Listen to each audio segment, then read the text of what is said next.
Ya twongeye kuba ikaze rero mwe mukurikiye MGR online TV nkuko bisanzwe twongeye kubaramutsa kandi tubabwira ngo kuba mukurikira ibiganiro byacu biratwungura kandi turabinezererwa rwose. Twongeye kubaza undi mutumirwa wacu twicaranye hano n'umuntu w'umugabo araza kwivuga birambuye, ariko mbere yuko tumuha umwanya tujya ngo tubibutse ko yari channel yanyu. Muramutse mufite inyunganizi, ikibazo cyangwa se ikindi cyose mwakwifuza kutubaza, nuko manuka wagato gusa kuri comment section ukagira icyo tubwire rwose kandi turagusubiza. Iyo ari umutumirwa mwifuza tugira uko dushoboye kose tukamubagezaho nkuko mwabyifuje. Turabakiriye rero. Murakoze cyane, turishimye. Se iyo umuntu abasabye kwivuga mwivuga mu we buryo? Uburyo busanzwe uko turi nyine mazina. Abantu badukurikiye barifuza kumenya umuntu turi kumwe nawe ni muntu ki? Umuntu bari kumwe kuri uyu munsi abari gukurikirana icano ndumugabo, mazina yanjye nitwa V.M Uwizeyimana. Mfite umugore n'abana babiri, nanjye ndi kubarizwa muri uyu murwa aho duhuriye, nkaba kandi ndi umukozi w'Imana. Nubwo ijambo gukorera Imana ari ijambo ryagutse, ariko ubuzima bwanjye bwa buri munsi nkunda kuba mu murimo w'Imana. Umukozi w'Imana, ese iyo umuntu avuze umukozi w'Imana cyangwa umugaragu w'Imana bitandukaniye hehe? Uri umukozi cyangwa uri umugaragu w'Imana? Ndi umukozi. Umukozi w'Imana. Kuko burya umugaragu ntamenye icyo sebuja atekereza. Rero ndi mu bakozi bamenye icyo databuja ashaka, yakantuma kandi nkakora ibyo antumye. Nibyo turi kumwe rero n'umukozi w'Imana V.M nkuko yatubwiye. Abantu bagira amatsiko yo kumenya itorero cyangwa se idini mubarizwamo nirihe? Urakoze cyane. Uti idini cyangwa itorero uko umuntu wese abyumva, yaba abizi cyangwa uko ashaka kubyumva, ariko mbarizwa mu itorero ryitwa Iglesia Pentecostal Mount Temple Mozambique, ariko rigatandukana n'irindi rigenzi ryacu ko twebwe turi tetereje. No kuvuga ngo ni itorero ry'abanyarwanda birumvikana, ariko duhagarariwe n'iryo torero rikuru mvuze Mount Temple Mozambique. Kuba bizi uburyo dukorera inaha nibo badufasha kugira ngo tubashe gukora umurimo w'Imana. Dufite n'izina ryacu ariko tutaratangaza, ubwo mbabwira iryo twatangiranye naryo muri uyu mwanya n'undi gukora umurimo w'Imana. Ese musengera mu itorero cyangwa ni idini? Nagisobanuye ntangira, byaterwa n'uko umuntu ashaka kubyumva, ariko nshima kuvuga ko nsengera mu itorero kuruta gusengera mu idini. Hari itandukaniro se ry'itorero cyangwa idini? Hari itandukaniro ririho? Itandukaniro rihari rikomeye cyane cyangwa se rinini. No kuvuga ngo iyo bavuze itorero, uvuze itorero gusa ntiwongereho ko ari itorero ry'Imana. Ushobora kuvuza irindi torero umuntu agahita yumva itorero abamo akagira ngo uri mugenzi we. Rero tuvuze itorero ry'Imana tuba tuvuze abantu bahamagawe n'Imana, batoranijwe, abantu bakiriye Yesu nk'umwami n'umukiza. Abo ngabo nibo babarwa mu itorero ry'Imana. Byumvikane ko rero hari n'andi matorero akora ibindi bintu bitari by'Imana ariko nayo yitwa amatorero. Ubwo rero tega tugiye mu gucukumbura ngo dusobanure itorero n'iki, hanyuma ibyo mvuze bisa n'idini. Nuko idini naryo nta bantu nabo bafite ibintu bahuriyeho, bafite ibintu byabo bizera. Hanyuma rero iyo umuntu ashatse ubundi gupfobya itorero, umuntu ubizi neza ntabwo akwemera ko witwa umunyetorero, ahubwo avuga ko uri umunyedini. Ariko umuntu wakiriye Yesu nk'umwami n'umukiza ntabwo akwiye kuba umunyedini, ahubwo akwiye kuba umunyetorero. Sinzi niba mubashije kumva igisobanuro. Umuntu udukurikiye ndumva mwamugira inama yo kuba umunyetorero kurusha umunyedini ahari. Umuntu kuri iyi saha wemera kwitwa umunyedini, namushishikariza gushakisha uburyo amenye itandukaniro y'ibyo bintu byombi. Umunsi hazaboneka n'umwanya tushobora kuzabijya mu mizi, hanyuma tugasobanurira abantu mu buryo bwagutse. Hari n'abantu babibamo batabizi, ariko ukwiye kuba uri umunyetorero kuko Yesu yashinze itorero, ntabwo yashinze idini. None se ubwo misengera amatsiko yo kumenya akamaro ko kuba mu itorero nakahe cyangwa se akamaro ko kuba mu idini, nubije nta tandukaniro ririmo. Umuntu utari mu itorero udafite ahabarizwa yashishikarizwa kugira ngo ajye mu idini kugira ngo abone inyungu ki bimaze icyo ubundi? Ntabwo je nagira umwanya wo gushishikariza umuntu kujya mu idini kuko njye simba mu idini. Kereka umuntu ushatse kumbona mu idini ariko njye muri njye simba mu idini. Ahubwo navuga ku nyungu zo kuba mu itorero akaba ari byo mushishikariza. Ibyanditswe byera ntekereza ko tutajya mu byanditswe cyane nubwo ari yo si yacu turimo, ariko ubutumwa bwiza bwa Yesu bwanditswe na Yohana igice cya 12 haravuga ngo icyakora bamwemeye bose bakizera izina rye ngo we yabahaye ubushobozi bwo kuba abana b'Imana. Ntabwo babakigendera rero muri rwa rubyaro rw'umugabo n'umugore, ahubwo babahindutse abana b'Imana. Abo rero n'abanyetorero. Nuvuga ngo rero inyungu ni nyinshi. Bade ndumva wamaze kuba umwana w'Imana urumuragwa w'ibyo kurya w'ibyo kunywa w'imibereho y'ubumana, urumuragwa w'ijuru mu yandi magambo. Iyo rero umuntu ashatse gutwara mu idini abameze nk'uri kuguhungisha ubwami bwawe agutwara mu bundi bwami. Umupasiteri umwe ndetse w'umusaza njye nkunze gukurikira cyane akenshi arananyubaka ibyinshi avuga, bamubajije kuri iki kibazo ariko uburyo yasobanuye yavuze ko kuba mu itorero cyangwa se idini ari mu buryo bwo kugira ngo umuntu abone aderesi. Ni nk'uko umuntu ataba mu gihugu adafite indangamuntu. Donc yavuze ko importance ya mbere yo kuba umuntu ari mu itorero ari ukugira aderesi. Mufata ko umuntu uri mu itorero kugira ngo agire ahabarizwa cyangwa hari icyo bimaze mu buryo bw'umubiri? Mu buryo bwombi harimo umumaro ukomeye, ariko mbanza mu buryo bw'umwuka. Ni ukuvuga ngo umunyetorero ntakwiye kubaho ari umwe, kuko hari abandi banyetorero benshi bagomba gushakana bakamenyana. Iyo bamenyanye rero barabana nk'uko itorero rya mbere twigiraho ry'intumwa ryabagaho. Bo mu gihe cyabo ahubwo ngo babaga ahantu hamwe bagasangira ibyabo. Urumva bari abantu bari famiye. Ubu itorero ni famiye, itorero ni umuryango. Tekereza rero nawe uri nk'umuntu utagira umuryango. Donc uri nyakamwe, umuryango wenda ukabuha ariko warawiyimye udashaka kuba mu muryango. Utekereza ubuzima bubayemo. None ubusanishe no kuba uri mu rugo muri famiye, urya usangira na famiye, ibitekerezo byawe bisangiza famiye, ibitekerezo bya famiye bisangira nabo. Sinzi ni muri kubyumva neza. Hitamo umuntu kuba inzererezi ngo atumuryango nk'itorero ajye kwibana wenyine. Ntabwo mwahitiramo umuntu kuba inzererezi nibyo. Ese muri iryo torero mubarizwamo mugendera ku mahame ki? Mwemera ijambo ry'Imana riva muri Bibiliya? Mwemera Bibiliya? Mwemera icyo ubundi? Muyoborwa n'iki? Twiyoborwa na Bibiliya yera, ijambo ry'Imana niryo dushingiraho, niryo dukurikiza, kuko icyanditswe kirimo kiravuga ngo ibyanditswe byera byose byahumetswe n'Imana. Ubwo bivuze ngo Bibiliya yose ndayemera. Bishatse kuvuga ko n'umwuka wera mu mwemera? Aho ngo niwe mbere, ahubwo umwuka wera ni imbere, kubera ko umwuka wera ari utuha udushoboza gusobanukirwa neza ibi byanditswe bya ubuhanuzi, yaba imigani n'andi magambo ahishwa jimije ari muri Bibiliya, tubisobanurirwa n'umwuka wera. Ese ko Bibiliya iyobora abantu nk'uko benshi bakunze kubivuga, kandi n'iyo Bibiliya akaba arimo hari ijambo rivuga ngo abayoborwa n'umwuka w'Imana nibo bana b'Imana, ubwo tumaze kubona ibintu bibiri biyobora abantu. Hari uyoborwa n'umwuka, uyoborwa na Bibiliya. Umuntu yagakwiye kuyoborwa n'iki hagati muri ibyo? Ni umwuka w'Imana cyangwa se ni Bibiliya? Mu mitekerereze yanjye ntekereza ko ibyo bidashoboka. Umuntu akubwiye ngo ayoborwa na Bibiliya ariko ntayoborwa n'umwuka, ntabwo yaba ari Bibiliya avuga. Bibiliya yera yaba yaravumbuye ikindi gihangano.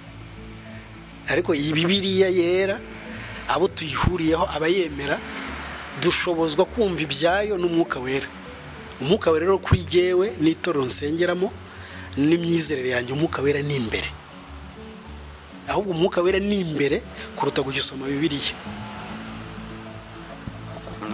Umwuka wera ni imbere. Noneho munyemere mbabaza iki kibazo, kuba umuntu yagira umwuka wera no kuba umuntu yakuzura umwuka wera mu by'ukuri ibyo bintu byombi bitandukanye biti umuntu ashobora kuzura umwuka wera adafite umwuka wera cyangwa se umuntu ashobora kugira umwuka wera ataruzura umwuka wera cyangwa ni ibintu bisahari? Ntekereza yuko abantu turabyitiranya nibyo bijyanye n'ubumenyi cyangwa aho umuntu wese ageza. Ijambo kugira umwuka wera no kuzura umwuka wera ni amagambo abiri yenda gusa ariko nta nasa. Nubwo waba utarize Bibiliya ukaba warize Ikinyarwanda gusa wasobanukirwa aya magambo. Kugira umwuka wera no kuzuzwa cyangwa kuzura umwuka wera.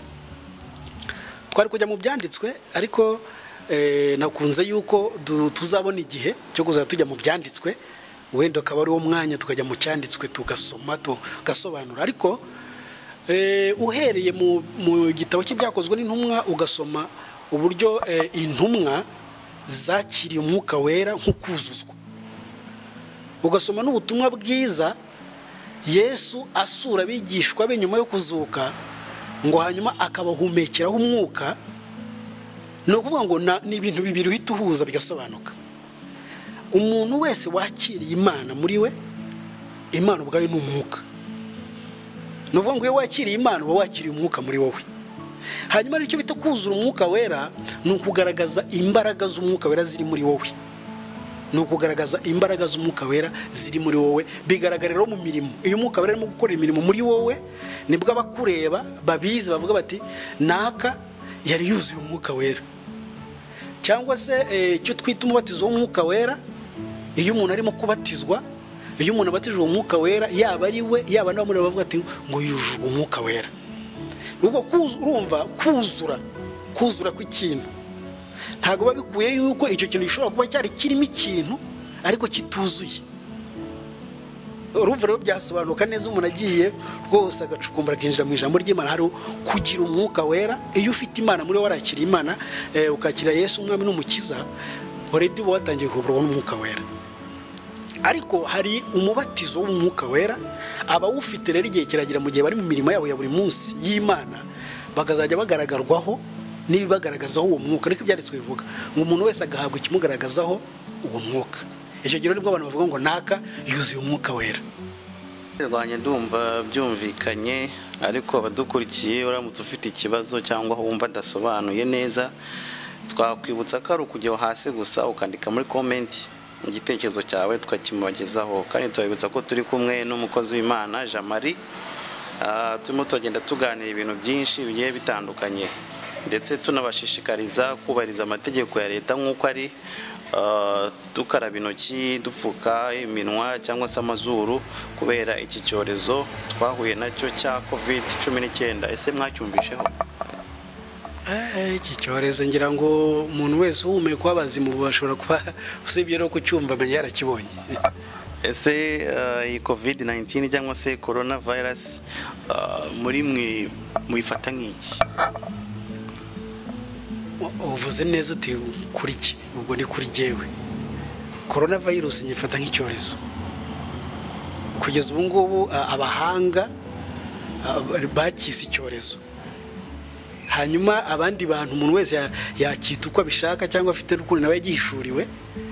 Ariko muri iyi si y'umwuka ikintu Imana itambwiyeho ukuntu mu buryo bumwe cyangwa ubundi, ubwo ngifata uko bene cyo. Kuvuga bene cyo so vuga ba nyiracyo, ariko nuvuga ngo abahanga mu by'ubuvuzi bakurikiranye, urumva harimo ijambo virusi. Iyo virus rero naganiriye n'umuganga ajyambwira yuko twebwe tubimenye ubu muri 2020, ariko ambwiye ko yize mu myaka ishize bamwigishaga icyo bita corona virus. Iyi rero yabaye 2019 ibicyamamare, ariko ni ijambo risanzwe rifite ubusobanuro busanzwe. Muri jewe rero nagifashe nk'icyorezo cyateye isi. Ubwo bishatse kuvuga ko abavuga ko ari akanyafu ko Uwiteka mutari mu mujyi umwe nabo? Ntabwo nafata umwanya wo guhangana nabo. Iyo umuntu ambwiye ko hari icyo Imana yamubwiye kuko ivuga mu buryo bumwe cyangwa ubundi, nditonda hanyuma nkajya no mu byanditswe byera nkareba. Twicaranye nahita ndeba muri gihe nkavuga ngo ese uyu ni wo munyafu wa mbere ugeze mu isi, nicyo cyorezo cya mbere kije mu isi. ese ibyorezo byose byaje ni Uwiteka wari wabiteye. Rero muri jye nemera ko nta gishobora gutungura Imana ngo kigaragare mu isi y'abantu b'Imana, Imana itakizi, ariko kuba Imana izi ibintu no kuba yabyemeye ni ibintu bibiri bitandukanye. Ni muri amagambo nakubwiye abantu tujya twitiranya, kuba Imana yemeye ibintu no kuba Imana ubwayo yabikereye. Rero umuntu avuze ngo nakanyafu k'Imana, ubwo abayumvisha ko Imana yicaye ikereye kino kintu cyangwa irakirema hanyuma iracyohereza. Iyo twicaranye no musogo gusobanura, jewe rero nagifashe nk'icyorezo mu bindi byorezo, hanyuma agiye gusamenya umwanya ngomba kubamo nk'umuntu w'Imana, nk'uko nabaye mu bindi byorezo cyangwa nk'uko niteguye ibindi bizaza. Turimo turakangurirwa kuguma mu mago ndetse no kudakora ingendo zitari ngombwa. Nkabaza ni se hagati yaho ngaho hari ikintu corona yabarabigishije, aba muri uko kuguma mu rugo hari byibura isomo riri positive warakuyemo? Isomo rya mbere rikomeye, nshobora kuba hari ibintu numvaga nkaba nanabyigisha cyangwa bisoma muri Bibiliya, ariko iki ngiki kikaba cyaraje ari ikintu kinyemeza ngo ibintu byose burya birashoboka. Jewe mu rwange ruhande corona virus yankanguye muri jewe, inyereka yuko burya ibintu byose bishoboka. Nimba hari ibintu najyaga nigisha mu kwizera nkabitekereza nk'ibintu biri kure, ariko corona yamaze kunyemeza ko burya ibintu birashoboka. Nkuko biri ijambo ry'Imana rivuga ngo duhore twiteguye turi maso kuko tutazi umunsi n'igihe. Corona yanyemeje ko ibyo bintu ari ukuri, bitavuze yuko atari uko ntabyemeraga. Rero yarankanguye mu ruhande rwanjye rwose, mu magambo makeya yanyeretse ko ibintu byose bishoboka.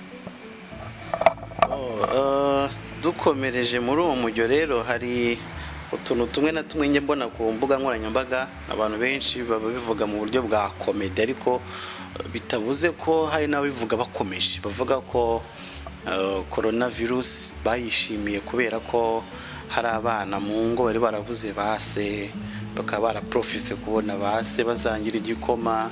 Babivuga mu buryo bwo gusetsa, ariko ndabizi neza ko harimo ababivuga bakomeje. Navuga ni ese ni iki gituma urugo rugeraho rwifuza ko haza icyorezo cyatuma umutware w'urugo aboneka mu rugo, cyangwa se undi we wese wo muri famiye yaboneka mu rugo? Nkabaza ni ese ikibazo kiri mu ngo muri iki gihe ni ikihe? Mu ngo muri iki gihe ntekereza ko hari ikibazo, ariko hari n'igisubizo nk'uko mwari muvuze. Ariko ntabwo nakwemeranya n'umuntu washyigikiye ko iki kintu kiba, nimba ari nk'umugore cyangwa abana, ngo kugira ngo bakunde babone se. Kandi ubwo nuko wavuga umugabo, ushobora gusanga n'urugo rwawe rukeneye umumama. Kuko isi tubayemo ushobora gusanga umugabo ahubwo ari we wirirwaga mu rugo, noneho umugore ari gukora urugero. Ariko uwaba yararivuze ashobora kuba yararivuze nko mu cyumweru cya mbere bikiba, abonye amaze nk'icyumweru kimwe ari kumwe n'abantu bose muri famiye. Ariko bibaye icyumweru cya kabiri n'icya gatatu, mwongeye guhura yavuga ibindi. Ntekereza ko rero n'umuntu waba waravuze mu cyumweru cya mbere, igihe bavugaga ngo abantu bagume mu rugo, umwana cyangwa umudamu, umugore abonye ari kumwe n'umugabo, famiye mu rugo bikamunezeza, akaba yatanga ubuhamya avuga ngo cyari gikwiye ko kiza. Ubu ntekereza ko muhuye yahindura ururimi, yahindura imvugo. Cyagiye bari bagifite ibyo kurya, babona stock ipanze, ubu tuvugana inzara yatangiye kubakanda. Ubu bashobora kuba bavuga ati nta muntu w'umunyamasengesho ufite imbaraga muri abanyabitangaza bayiga twumva ngo twirukanire iki cyago, umugabo asubire mu kazi. Kandi nari mvuze ni birashoboka yuko ushobora kuba ari n'umugabo wirirwaga mu rugo, umugore ari gukora.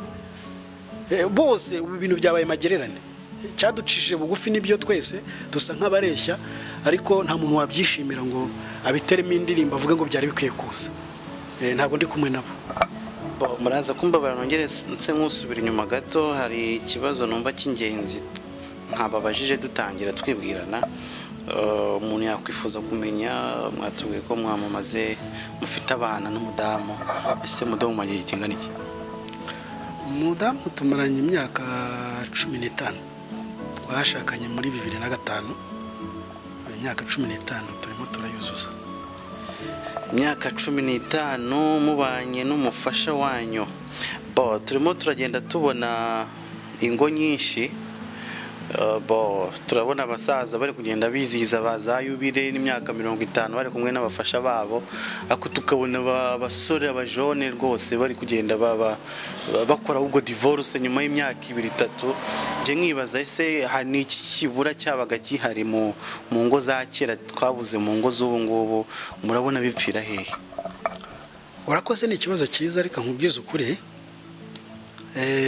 hari umwanya tuzabona ubuhamya nabanye n'urubyiruko byibura aho ngereye mu itorero imyaka igera ku 8. Muri abo ndujya wumva bita ngo ni ba perezida w'urubyiruko. Imyaka 8 nitwa perezida mbana n'urubyiruko, nza no gutangira kujya mbashyingira nkiri n'umusore, kubera ubuhamya bwo nabwo buzaboneka situation y'abasaza babuze mu gihugu cyangwa bahara akazi kababanye kenshi, nza gufata responsibility ntangira kujya mbashyingira. Ariko ndashaka kubwira ko ingorane dufite zikomeye hambere na mbere yanjye rwose, ubundi kurambagiza umusore, kurambagiza kugira ngo abone umugeni, umuryango we, ababyeyi be baga bafite pourcentage muri urwo rugendo. Ariho ujya wumva iwacu bavuga ngo nushaka kumenya ubwiza bw'umukobwa icyo azaba cyejo hazazi wawe, urambagiza nyine mufite. Sinzi niba wumva icyo kintu, urambagiza nyina, udoko urambagiza imico ya nyina, urambagiza imico yo mu muryango we wabo. Akenshi iyo usenga hanyuma niyo principe ukayapurika, ubu ufite amahirwe menshi kugeza kuri 85%. Abiki gihe rero ubu turimo turahurira kuri za Facebook na WhatsApp, kuri YouTube wabona umwana w'umukobwa ari muri korari maririmba, wibereye ikantarange, ugahita ushaka umuntu uri hafi y'urwo rusengero uti wampuza nawe, bagahura kandi kenshi ugashanga barubakanye. Jewe rero ntago nava hasi ngo mbirwanye 100%, n'ubundi buhamya ari Imana wasenze Imana igaca muri izo nzira. Ariko mu buzima busanzwe icyo warumbajije kuki ngo z'iki gihe zifite itandukaniro n'ingo zo hambere, ibintu bipfira mwirambagiza.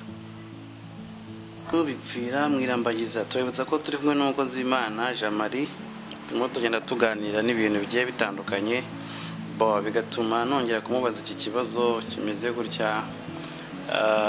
Ese urubyiruko rutarajya muri iyo nzira yo gushaka, mwabugenera ubutumwa ki, mwabagira inama ki, cyangwa se mwababaza ni wamugira inama yuko ashaka umugore mwiza ku mutima cyangwa se yashaka umugore mwiza ku mubiri?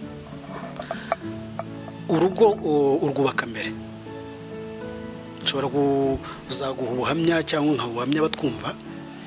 Urugo rutegura mbere, ni ibintu planninga muri wowe mbere yuko ubikora.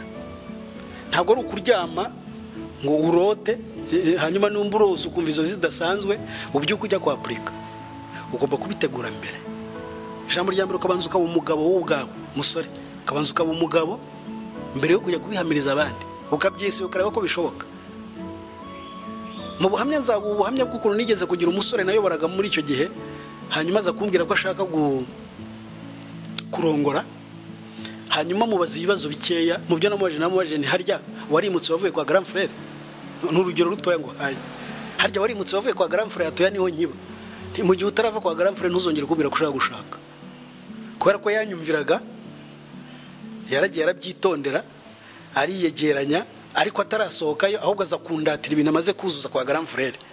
Yaguze ibitanda bika kwa grand frère, intebe ziri kwa grand frère, ibintu ndavuga ni izo ntebe zikure kwa grand frère, ibyo bitanda bisohore, izo televiziyo zisohore, uzantumira wawe ahantu ukodesha ibyura amezi 2 cyangwa 3 inzu, hanyuma wumva uko bimera.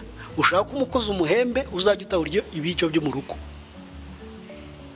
Urareba rero nuvuga ngo umuntu utarashaka niyicarane n'abakuru. Abasore b'iki gihe bazamuye ibiciro niko byitwa, dutereme dukoreshwa hanze kuri internet, hanyuma kumva arihagije akavuga ati nzajya nsoma cyane na Afrika. Shaka umuntu mukuru, shaka abakuru barahari, ntabapfira gushira, bagisha inama kandi bagenda buhoro. Igihe cyo gushaka ntikirangira. Jye nashatse mfite imyaka 29, ariko community nabagamo yatangiye kunyotsa igitutu uhere no kubayobozi banyoboraga. Ntabwo ntekereza ko banyifurizaga ibibi, ariko babona ukuntu mvuga ubutumwa rimwe rimwe nkajya kuvuga ubutumwa ahantu bakambwira ati no kuvuza ubutumwa Imana iguha umugisha ariko ubutaha rwose uzagaruka ahangaha ariko kubera ko nari mfite principe muri jewe hari ibintu nateguye muri mbere sinanabasubiza ibintu byinshi nkakomeza umurongo wanjye gushaka rero maze kugira iyo myaka maze kugira experience nganira n'abantu bakuru byaramfashije n'urugero bizagaragara mu buhamya abasore nibicare hasi baganire n'abakuru abakobwa nibicare hasi baganire n'abakuru kugira ngo bamenye ibanga bakuru bakoreshaga jewe narinze ntandukana n'ababyeyi banje ntarabona papa kubita mama ntarumva ko mama yahukanye ibyo bintu bimbamo naho umugore wanjye yakosa si umumarayika ariko nibuka yuko ntigeze mbona papa akubita mama